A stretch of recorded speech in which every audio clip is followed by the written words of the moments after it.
Hello, my name is Randy Starkey, and I wanted to take just a moment to talk a little bit about some of the things that that concern the Southern Baptist Convention. If you have followed any of the videos that I have put out, you know that I've been interviewing some of the candidates and been trying to garner kind of where they are with some of the issues that are at hand, so that pastors like myself could have a better ability to make informed decisions and decide how and if they want to be more involved in this upcoming convention. So let me just say first that I'm a pastor of a small church. And that's pretty much been true in most of my 25 years of ministry, certainly in the years that I have served as senior pastor. I have typically served in smaller, more typical Southern Baptist churches. So I'm kind of coming from that perspective and understanding that, a lot of the times, a lot of the pastors that I know, we're kind of focused in on, as we should, what's immediately before us, our churches, it's the memberships here, maybe our local communities, and don't have a whole lot of time to give to trying to figure out the ins and outs and the debates and what should be important, what isn't important. We're typically fairly faithful in our giving to the cooperative program, the Annie Armstrong offering, the Lottie Moon Christmas offering, and things like that. But we typically don't have a lot of involvement beyond that. It's for those reasons that I've tried to be a little more involved and try to help some of my fellow pastors to know a little bit more, and that's why I've done some of the interviews, or tried to. So far, I've been able to interview Mike Stone, pastor of Emmanuel Baptist Church in Blackshear, Georgia, who is one of the candidates.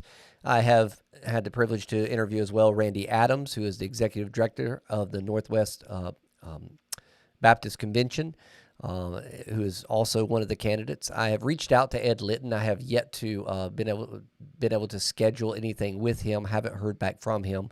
Hope to in the near future. And then I've reached out as well to Dr. Al Mohler, and have heard back with not with any kind of scheduled interview, but with the word that after next week we could possibly schedule something. But nevertheless, the point is to try to offer an avenue through which maybe some of my fellow pastors and pastors like me might give a few minutes to hear some of the issues and some of the perspectives of these candidates' issues, because I do believe that this upcoming election, while it's every election of our Southern Baptist Convention president is important, this one is more so with what's at stake and some of the issues that have arisen over the last few years. Again, none of these things are new issues per se, but they're definitely renewed and manifesting in different ways than maybe they have in the past.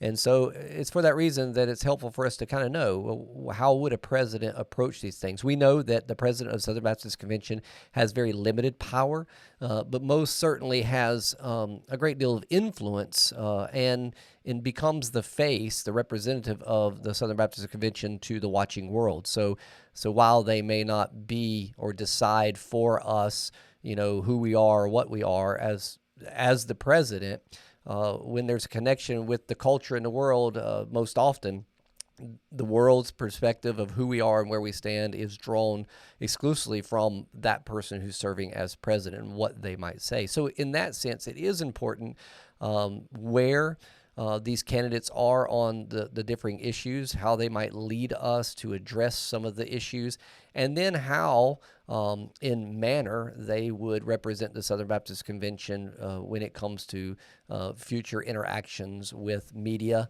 and the watching world. And so it's for those reasons that I think we need to consider some of the perspectives. Some of the perspectives or some of the issues, and again, I am not an expert by any sense of the term. I'm still trying to figure out some of the ins and outs of some of the issues, and again, I don't expect any pastor like myself to be able to do the research and spend all the time, following the Twitter feeds and everything that's being said. And then even if you do, trying to discern what's behind some of the statements you might read from particularly some of these candidates and others who might support any one of them.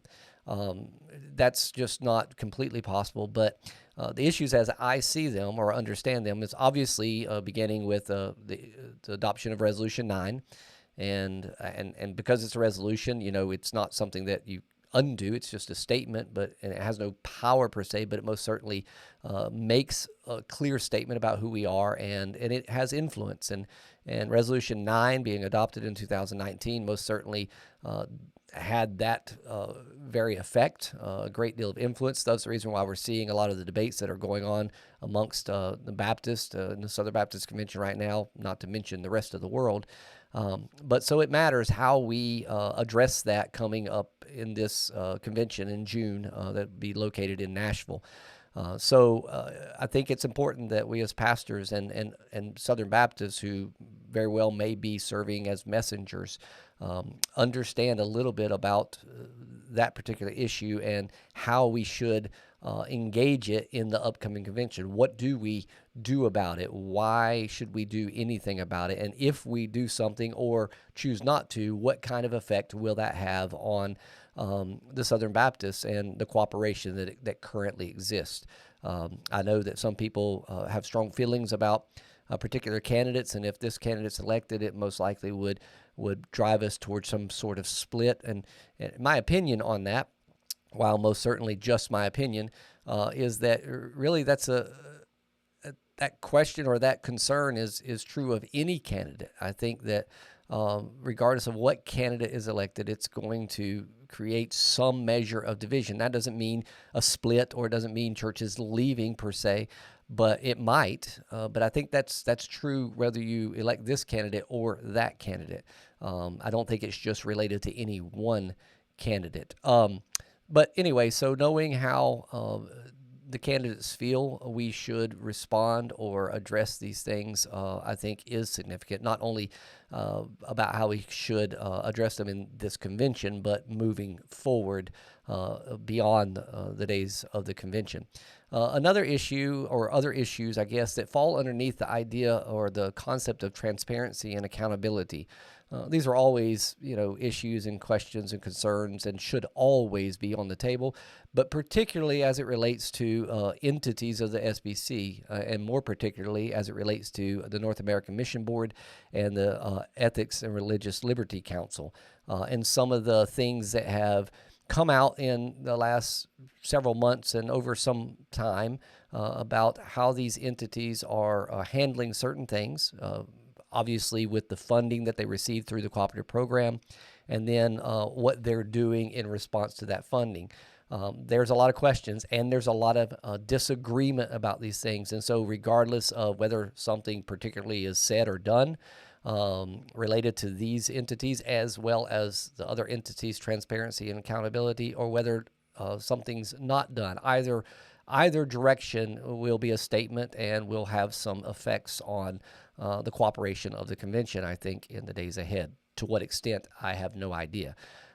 So, for example, there are people who are concerned about some of the statements and the way that ERLC has handled particularly the political process in the past election, and some other things as well. Again, I don't know all the issues, but the question that's been raised and something that's been done is the Executive Committee of the Southern Baptist Convention commissioned a task force to look into the ERLC, particularly with limited scope of trying to find out if any churches, and if so, how many, had stopped or changed or reduced their giving to the cooperative program specifically because of the actions of the ERLC. That task force has published their report now. I don't think it's officially public, but it has been published so it can be read. It's a 12-page report that basically addresses their communication with state conventions and the information, the data, objective data that could be obtained concerning whether or not churches had stopped giving or had negatively designated their giving, particularly because of the ERLC. And the result was that, yes, there had been some. I don't know how many. You can go read the report.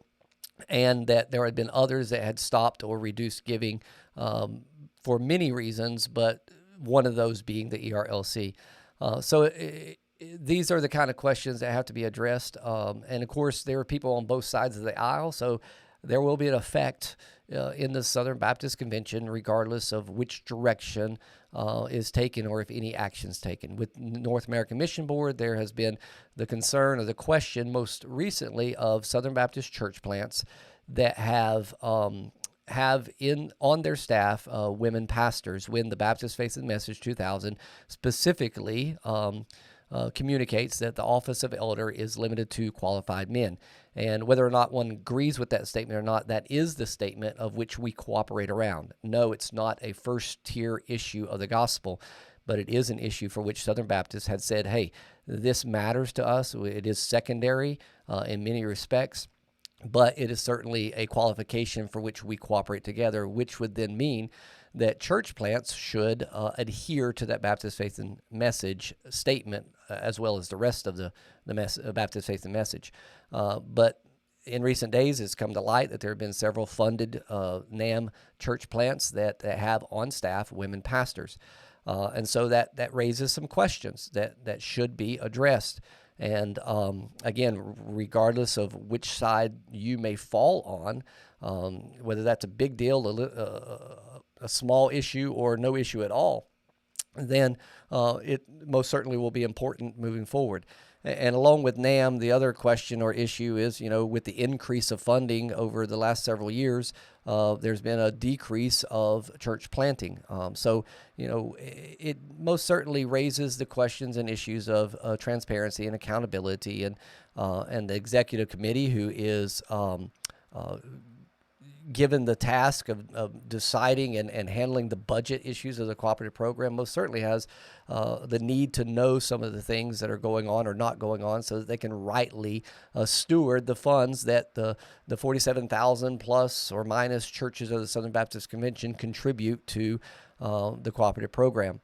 So those are a couple of the issues. Again, the accountability and transparency doesn't just relate to NAM and the ERLC, but it most certainly relates to all the entities and will affect those things moving forward. Another issue that I think is been a question or an issue for many, many years, and probably always has in one respect, but I think probably will carry more weight in this upcoming election and in moving forward with the SBC, is the involvement or the ability of smaller, more typical Southern Baptist churches to have an influence, a seat at the table, as some might communicate it. Because what happens often is we find these guys who are well known for whatever reason, and we elect them as presidents. They're pastors often of very large churches, which that obviously is not a bad thing.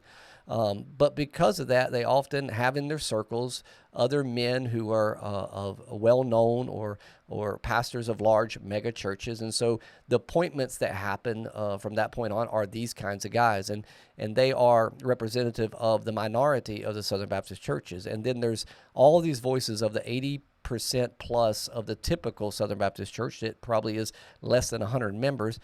They don't really get a direct involvement per se in some of the process of the Southern Baptist Convention.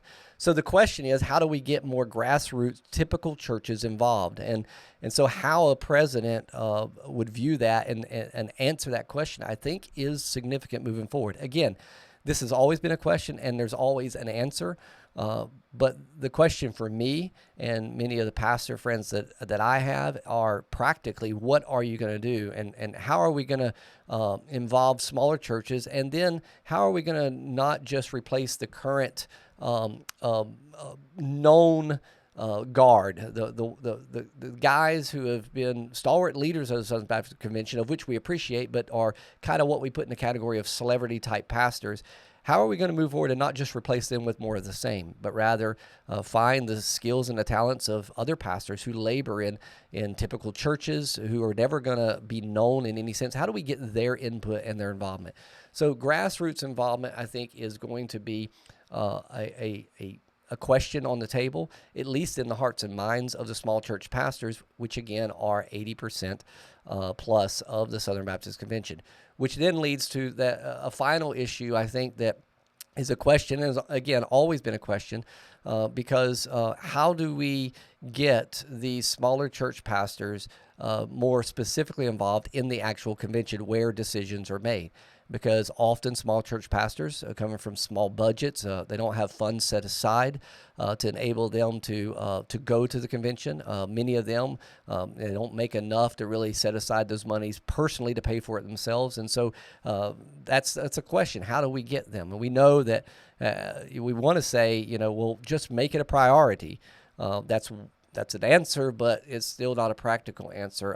But most certainly want to encourage a greater involvement of these smaller church pastors like myself in the upcoming convention, and I hope that it will have an effect that will move forward into the subsequent conventions after that, so that there isn't a very small minority of churches represented that are namely the atypical Southern Baptist Church. They're mega churches, and they're making the decisions ultimately for the more normative or typical church of the Southern Baptist Convention. And sometimes those decisions are not practical for smaller churches, and maybe not even the voice or the view of the majority of Southern Baptists. And so these are some, not all, of the issues that linger for us in the upcoming convention, and for that reason, that's why I've tried to garner some interviews to try to get more information out there. And I appreciate all those who are making efforts to inform their fellow pastors and fellow church members, and to remind every pastor and church that it is important. Cooperating with Southern Baptists is more than just sending your money. Yes, we cooperate through our resources and funding missions and ministries, and I pray we will always find a way to do that better. But most certainly, I think that every bit as important as the check that your church is sending to the cooperative program is your presence at the convention in order to have a voice. And every church gets two messengers.